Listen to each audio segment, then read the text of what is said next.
Hi, this is John Mearsheimer, and I'm back again with another episode. And this time I want to talk about the Iran war. And what I'd like to argue here is that it's time for President Trump to settle this war, to reach an agreement with the Iranians to put an end to it, and in effect to accept defeat, to recognize that Iran has won this war and that we have lost the war.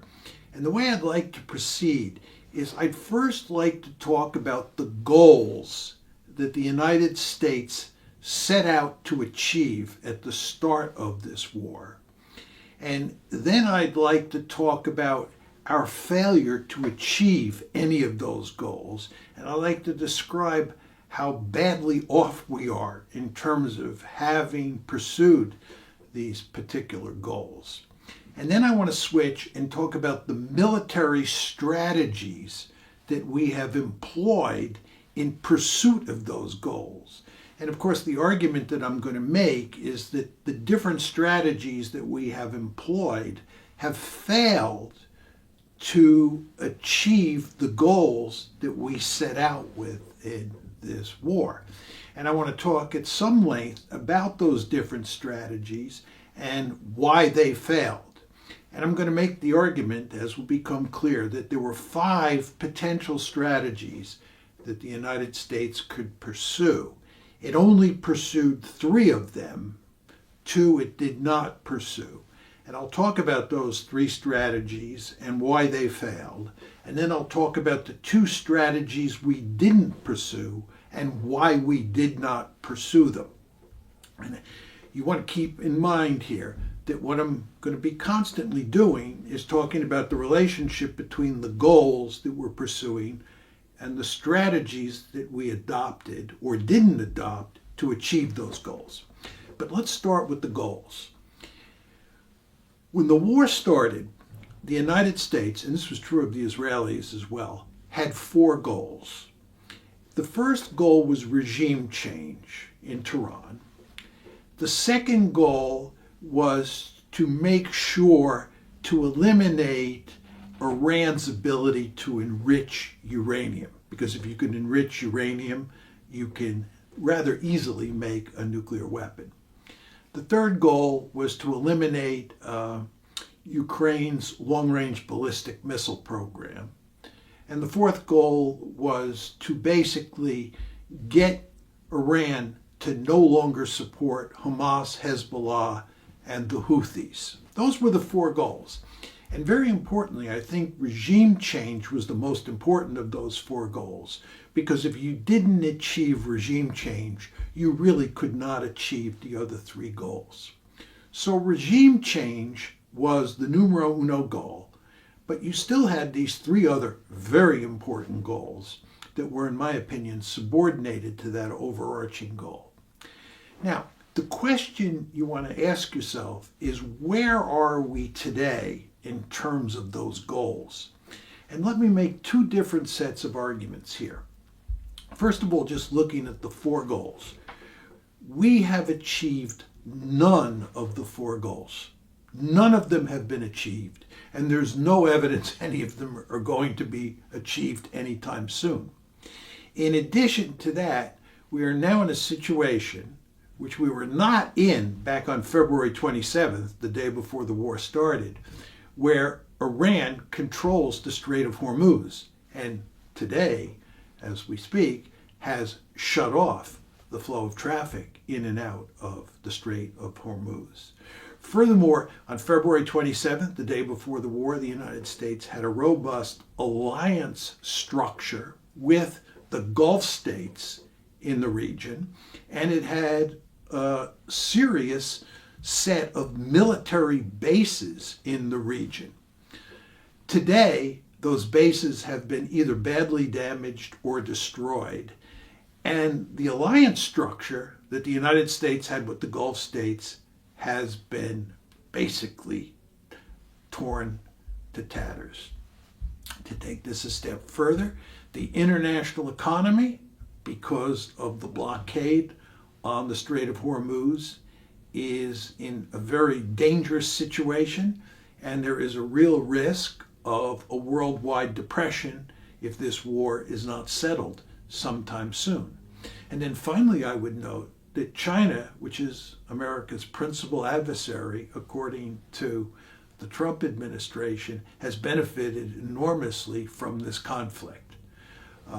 So this is a situation where the United States has not only not achieved any of the four goals it set out with, it also has a number of other serious problems today that did not exist on February 27th, the day before the war started.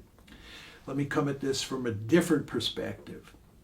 If you look at the memorandum of understanding that President Trump signed with the Iranians on June 17th of this year, this memorandum of understanding was designed to shut the war down. What you see is that that was basically a surrender document. President Trump basically conceded every point that was at issue between the Iranians and the Americans. The way the document was set up, this is the Memorandum of Understanding, is that we would have a ceasefire up front. The fighting would stop, and the Strait of Hormuz would be opened up. And furthermore, the Iranians would be able to sell oil on the open markets, which had not been the case before the June 17th Memorandum of Understanding was signed. They could sell oil without having to worry about American sanctions. That was the first part of the agreement. Again, to get a ceasefire, number one, and number two, to open up the strait. Then there would be a 60-day negotiating period, and at the end of that 60-day negotiating period, there would be a decision on the nuclear issue. But it was very clear that the Iranians would maintain a nuclear enrichment capability, which was at odds with one of the goals we had going into the war. Furthermore, it was clear that the United States would have to allow all of those frozen Iranian assets to go back to Iran. And furthermore, reparations would have to be paid to the Iranians for all of the damage that was done to Iran in this war. And an enormous amount of damage was done. So an enormous amount of money would have to be paid to the Iranians. On top of all of this, the Iranians would be able to sell oil freely on world oil markets. So all of this is to say that if you look at the Memorandum of Understanding, the United States conceded on every key issue. The Iranians prevailed. So, in terms of the goals that we went into this war with, we failed to achieve any of them, and we ended up much worse off after the war got going. Now, the question you have to ask yourself is, what happened here? We had a set of different military strategies that we tried to use to achieve those four goals that we set out with. And the question you want to ask yourself is, what were those strategies and why did they fail? Now, what I'd like to do is I'd like to frame the discussion in terms of what I think are the 5 possible strategies that the United States was presented with, and then describe what happened, and then analyze why the strategies didn't fail. So I'm going to lay out the 5 strategies, then I'm going to describe what happened from February 28th up to the present in terms of employing those strategies, and then I'm going to analyze why they failed. Here are the 5 strategies. The first 3 involve air power, the 4th involves naval power, and the 5th involves land power or armies. Regarding air power, the first strategy is what I would call discriminate air campaign. Okay, a discriminate air campaign. And when I say discriminate, a discriminate air campaign is basically a strategic bombing campaign where you do not go after certain targets. In other words, you discriminate.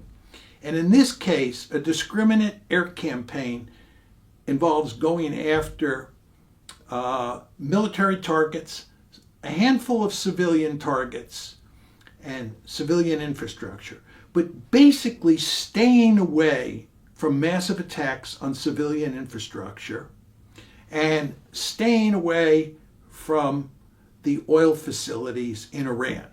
Now, when I say civilian infrastructure, this means staying away from bridges, staying away from attacking bridges, staying away from attacking power stations, and of course, staying away from attacking the oil facilities, the oil and gas facilities inside of Iran. This is what a discriminate air campaign, a discriminate strategic bombing campaign looks like. I contrast that with an indiscriminate air campaign. An indiscriminate air campaign is where the United States and the Israelis go after all of the targets that I just described as being legitimate in a discriminate air campaign, but also going after civilian infrastructure, power stations, bridges, and going after oil facilities. In other words, targeting all of the possible targets inside of Iran. That's an indiscriminate air campaign as opposed to a discriminate air campaign. The third strategy is tit for tat. And this is an air campaign as well, but it involves small-scale attacks where one side hits the other and then the other hits back. And that's what I call tit for tat. It's on a much smaller scale than either the discriminate or indiscriminate strategic bombing campaigns, much more limited. So those are the three strategies that involve air power. Then the one strategy that involves naval power is a blockade, a maritime blockade. And in this case, the Iranians are blockaded by the US Navy.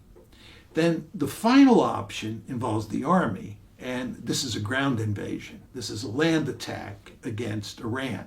The United States could try and conquer an island or two that belonged to Iran in the Persian Gulf. The United States could try to invade the Iranian mainland. It could concentrate on all of the territory that Iran controls around the Strait of Hormuz for the purpose of trying to open the Strait of Hormuz with land power. So those are the 5 strategies that the United States had on its menu. Now, let me switch gears and describe which strategies the United States used at which points in time. And then I want to analyze them. And of course, when I analyze them, what I'm going to try to do is explain why those strategies failed to achieve the goals that the United States was pursuing when it started the war on February 28th. But to go to the description, on February 28th, when the United States launches the air war, which lasts until April 8th, it's basically a 40-day war, the United States pursues a discriminate air campaign.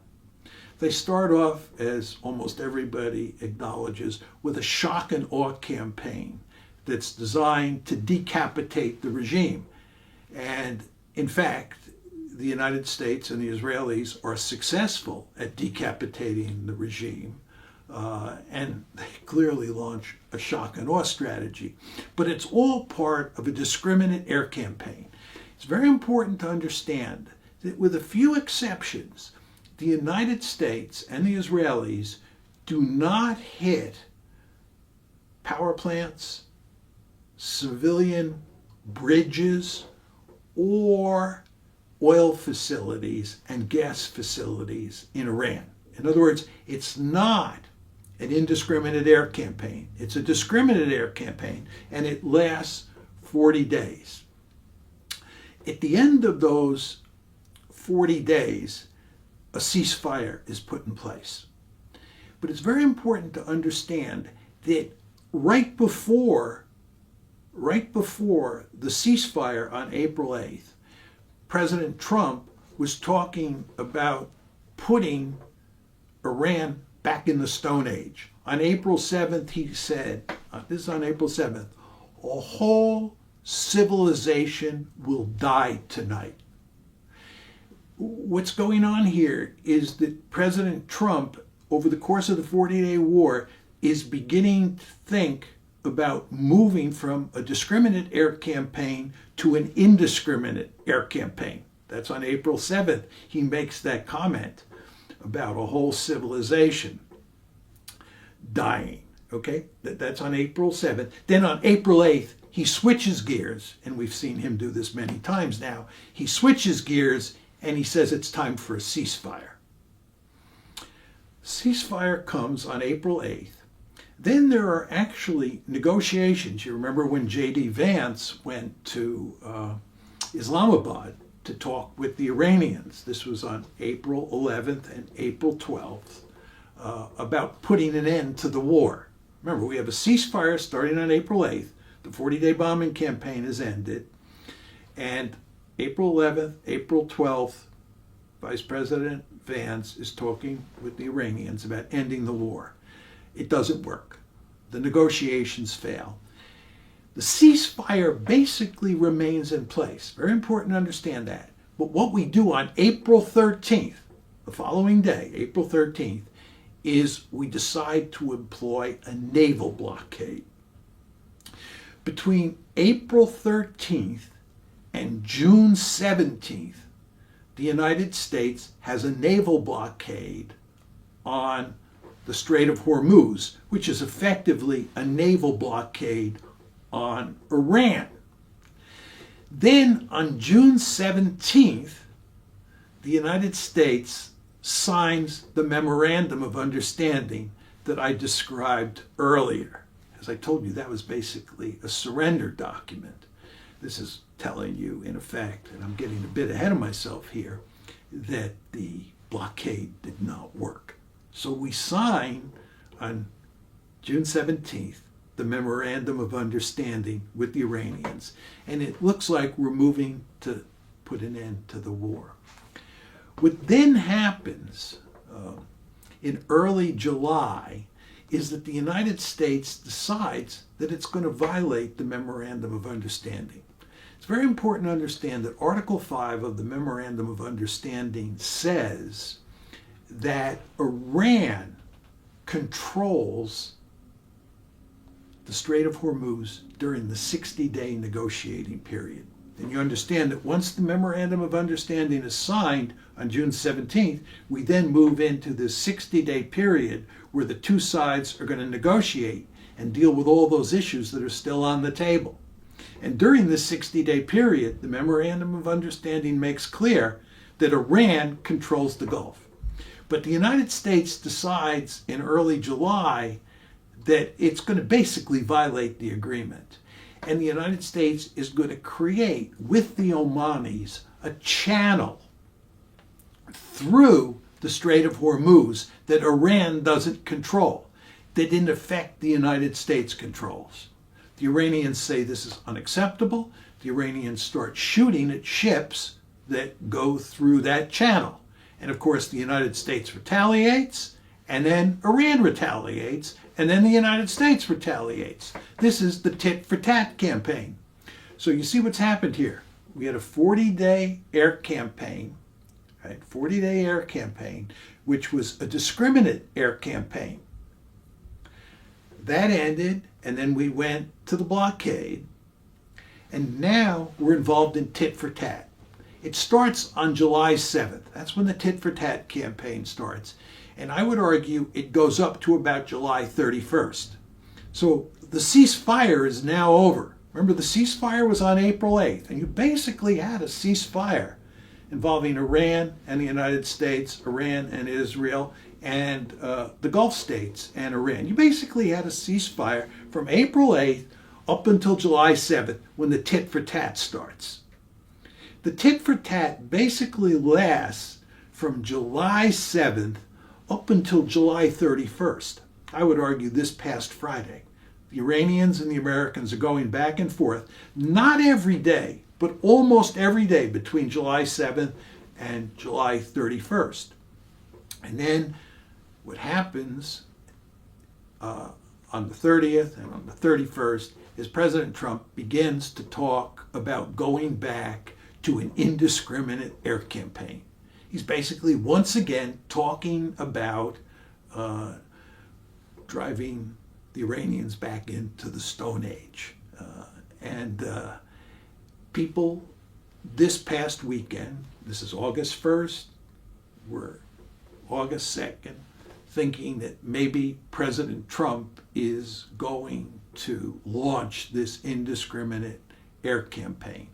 But what happens is, at the end of the day, on August 1st, he says that's not going to happen. Let's go back to negotiations. Right? So you remember, at the end of the 40-day bombing campaign, he had threatened to drive a whole civilization to its death. Remember, that's his rhetoric back then. He was talking back then about driving the Iranians back to the Stone Age as well. And here he is again doing that. And in both cases, he didn't go that far. And in fact, what he did was the next day, he called for a ceasefire the first time, April 8th, and this time he said, let's go back to negotiations, which is another way of saying I think that he's interested now in another ceasefire so that he can negotiate. So that's my description of what happened. Now, what we want to do is we want to analyze what happened, and we want to pay very careful attention to why the discriminate air campaign, the blockade, and the tit for tat all failed. Those three strategies were all failed. If you listen carefully to what I said, we went from discriminate air campaign to blockade to tit for tat. But we did not contemplate or move toward the land option, and we want to talk about why that's the case, nor did President Trump ever go to an indiscriminate air campaign, although he threatened it, as I tried to make clear. And we want to know why he didn't do either of those two, or employ either of those two strategies. Okay. So let's go to the discriminate air campaign, the 40-day campaign. Truth is, it just didn't work. There was no evidence as that campaign wore on that the Iranians were going to throw up their hands and surrender. The shock and awe campaign, the decapitation strategy, which came at the beginning, didn't work. And we continued to bomb. Most estimates say that the United States hit over 13,000 targets. You want to think about that. This is not the Israelis. We can't get a good number for the Israelis. But the Americans alone hit 13,000 plus targets in that 40-day campaign. This is a strategic bombing campaign. But the Iranians were not showing any signs of quitting. Furthermore, the Iranians made it perfectly clear during that campaign that they had the ability to retaliate. And retaliate they did. And they were inflicting massive punishment on American bases in the region, on America's Gulf state allies, and on Israel itself. So the Iranians were doing quite well for themselves in the fight. And all the time this is happening, people are deeply worried that if the war goes on and on and on like this, that, number one, the United States is going to run out of munitions because we only have a limited number of offensive munitions and defensive munitions to protect ourselves, our allies, and the Israelis against incoming ballistic missiles from Iran. So the inventory of offensive and defensive weapons is being run down. The Iranians show no signs of quitting. And furthermore, they are retaliating in serious ways to threaten the world economy. So what does President Trump do?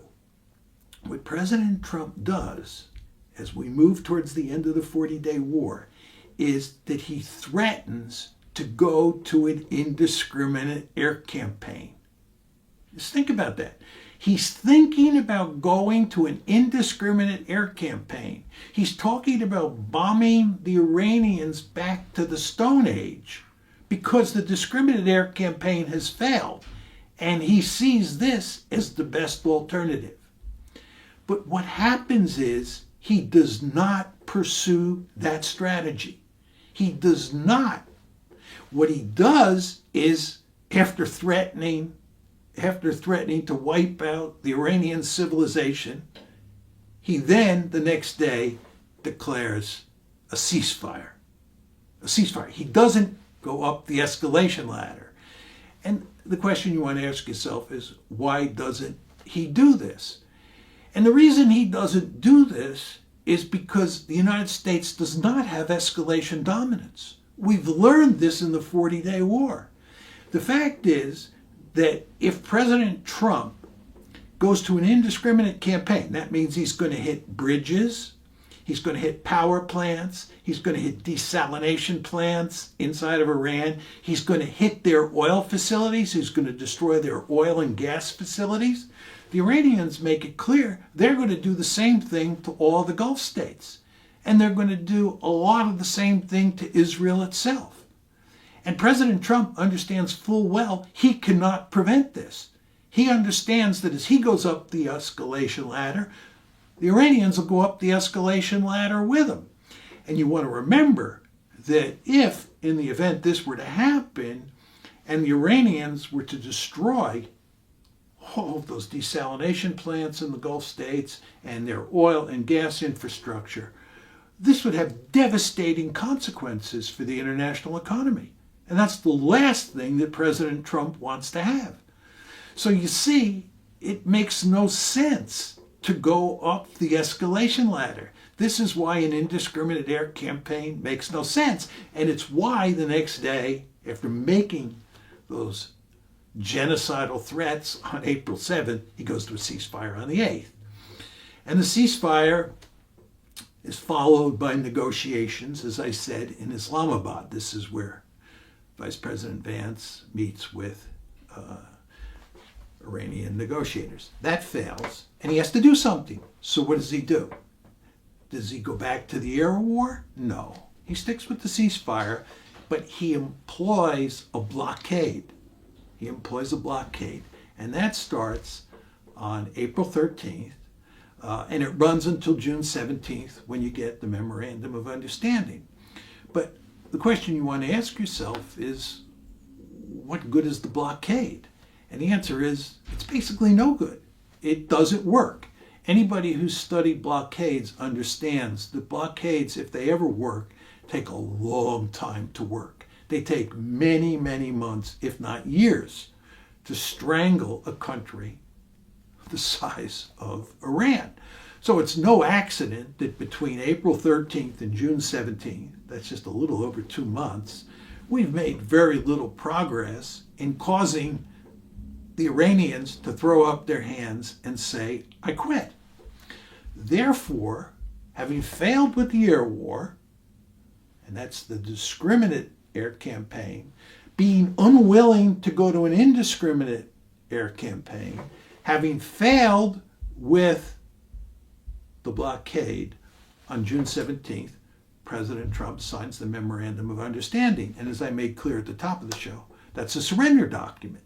Okay, after President Trump signs that agreement, he can't bring himself to stick to it. The thought of the United States losing, the thought of Donald Trump losing a war that he started to Iran is just unacceptable. So he begins he begins to challenge, to undermine the Memorandum of Understanding. He begins to look for ways to put pressure on the Iranians, again, to get the Iranians to throw their hands up. And this is the start of the tit-for-tat campaign, right?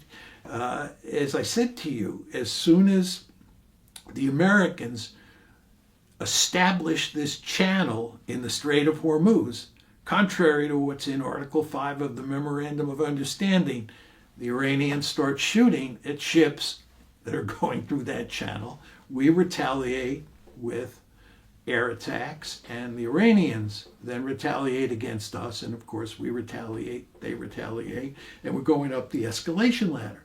But it's just tit for tat.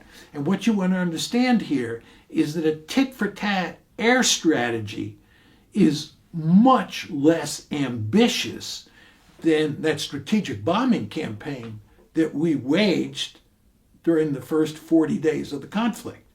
And you just say to yourself, if that strategic bombing campaign, even though it was a discriminating bombing campaign, one that discriminated in terms of the targets, it was still a substantial bombing campaign. 13,000 plus targets by the United States alone.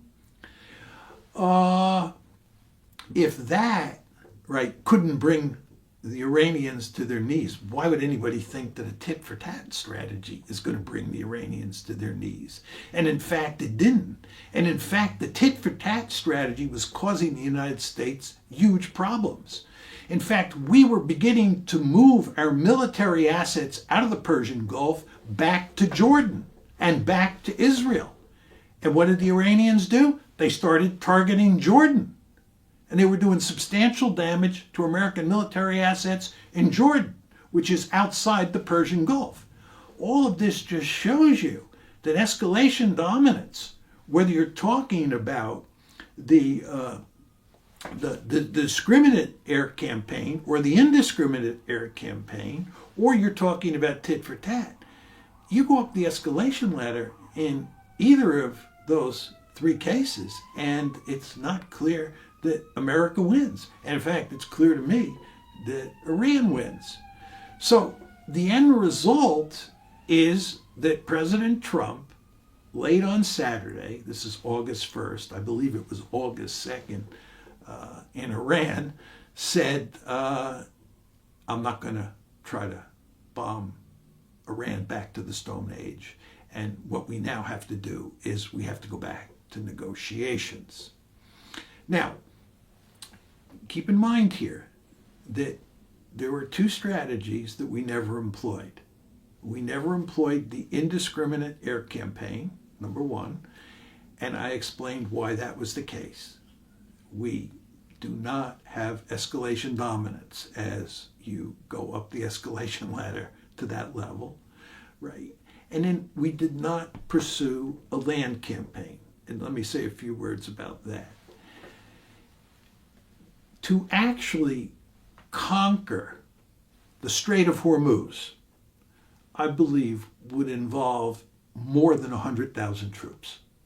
It would involve a huge fighting force, and many Americans would die in the process. There is no way that President Trump is willing to do that. In fact, there's no way the American people would tolerate that, which of course is one of the reasons that President Trump never went down that road. We would need, in other words, a good 100,000 combat troops, maybe 150,000 combat troops in the Persian Gulf to conquer enough territory to control the Strait of Hormuz.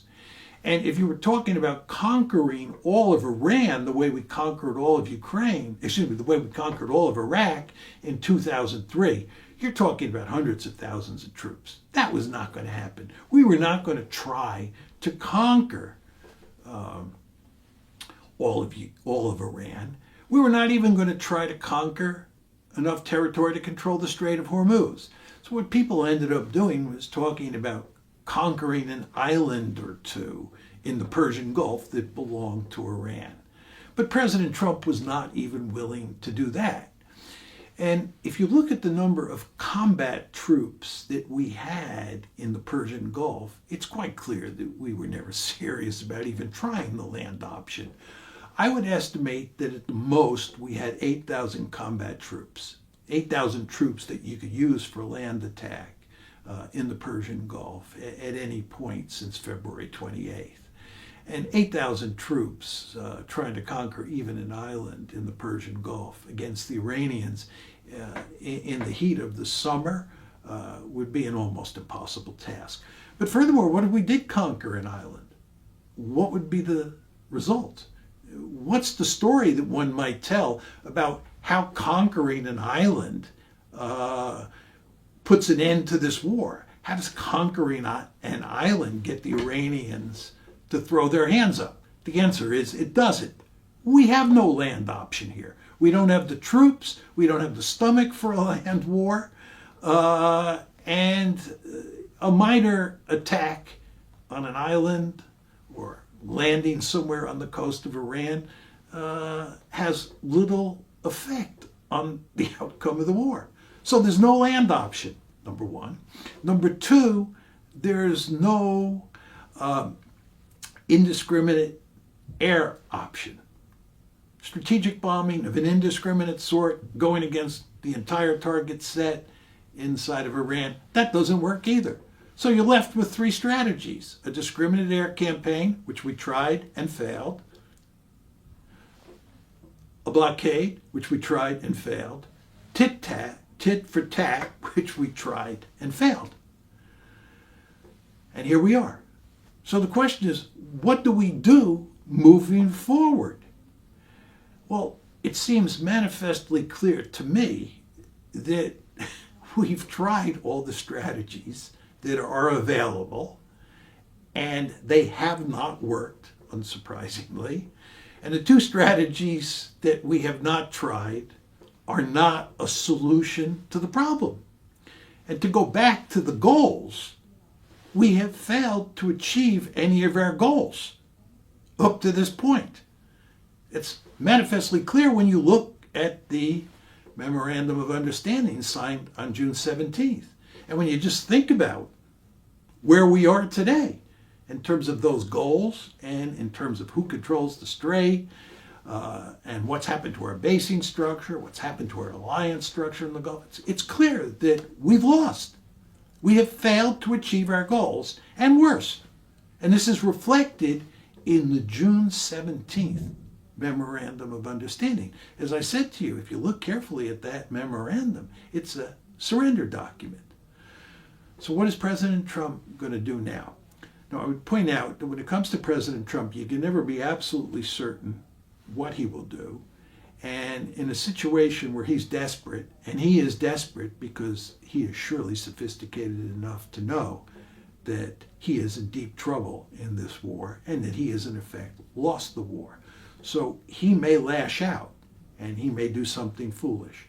But assuming that's not the case, he really has no choice at this point but to pursue another memorandum of understanding, to try to get a deal with the Iranians as quickly as possible.